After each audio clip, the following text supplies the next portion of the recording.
Hey, it's Jess and Melissa with Bodify Academy. We are doing a little sister sit down. We always get a ton of questions from CoolSculpting providers, and it's like, why not answer them on a platform where a bunch of people can get the answers and hopefully conjure up some great ideas. So the first question I have for you, Melissa, from one of our viewers was, how do you get past the price discussion? That's a tough one because there's lots of providers out there and lots of discounting. I would say that's the number one question that other providers ask us, don't you think? I mean, 100%. it's you get those phone calls, how much is it, how much is it, how much is it? And it's really difficult to answer. One, you don't ever want to answer that question over the phone because who the heck knows how much the price is going to be for that person. We all, as you can probably understand, look different. You know, how much fat I have on my tummy versus somebody else is going to be widely different. So you don't ever want to give somebody a number over the phone and then they come in and they're disappointed or that you way overshot it and they would never cost that much. I think it's important to we do the bob and weave. We always ask a question, acknowledge what they're saying, and then we ask a question. We're like, oh yeah, that's one of our most popular, questions that we get here. What area frustrates you? And then it kind of just moves them off onto another little tangent where they can start talking about the area that's bugging them. And you can really get some more emotion and dig down deep. And then hopefully they understand that, we can't tell them over the phone because there's such a wide variety of people and shapes and sizes and whatnot. Yeah, so I think writing this down is important. I think the more that you practice something, the more eloquently you speak it, and high emotion, low intelligence. So if you have a front office staff and they haven't really had this scripted out and they're new or they're not really familiar with how to navigate the price question, sometimes they end up babbling or just completely going off the rails and it's not compelling for that person to come in. And so having a script and having your team practice it, I think is really beneficial. So anytime somebody asks us the price question, of course we're doing the bobbing and weaving. We all know there's people who are going to push, they want the price. So we'd say something along the lines of, that's a great question, it's probably the most popular question that we get, and your pricing always depends on a few things. How much fat you have, how much fat you want gone, and as you hopefully can appreciate, people come in different shapes and sizes, so giving you a price quote without seeing you would really be a shot in the dark. Which areas frustrate you, or which day is best for you to come in, and like Melissa said, you just kind of get off the subject, get them to understand why you can't give them a price and then have them come in. And something I always say as a business owner that's really important is poor people convince and rich people sort. You do not want to convince someone to come in, and if someone is a human being and they cannot understand that you cannot give them the price over the phone, most likely they're not going to be the type of client you want to work with. Not in all scenarios, but we have found when we give that answer, most people say, fair enough, I'm willing to come in for a free consult. Yeah, and I think if somebody is just really, really, really, really pushing, you give them a range. So we've treated an abdomen for as little as $600, and I've treated an abdomen for $12,000. Hopefully you can understand, because it's such a wide range, you're somewhere in between. And sometimes I do like to say, plan on spending several $1,000s on an area, because there are some people that come in and think it's going to be $300 and they can't afford it, and it's a good way to sort them out as well. Cool. Next question. All right, next question is, what is your number one tip for someone just getting started in the CoolSculpting industry? So we hear this a lot, and I wish that I could boil everything down to one tip or suggestion, but I just don't really think that's realistic. So there's actually 3 things I think are important. Number one, getting very, very clear on your USP or your unique selling proposition and your differentiators.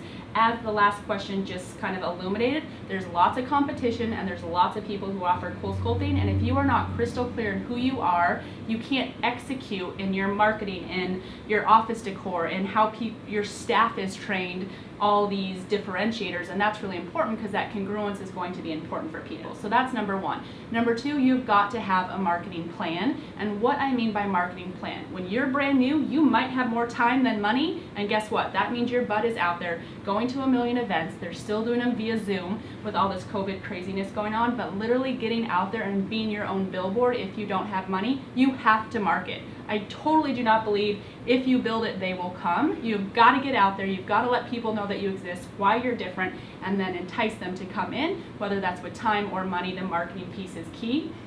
And then lastly, something we hear so frequently is, I need more leads. And while that's true for some practices, the vast majority of people we talk to, they don't need more leads. They need to do better with the leads they have. So having a rock solid process from that initial lead coming into your system to what happens all the way through on their journey, to make sure that you capture them, you get them in for a consult, you convert them, you wow them, you get referrals, and you get repeat business from them. If you do not have that in place, then guess what? You're just constantly going to be spinning your wheels as a CoolSculpting provider.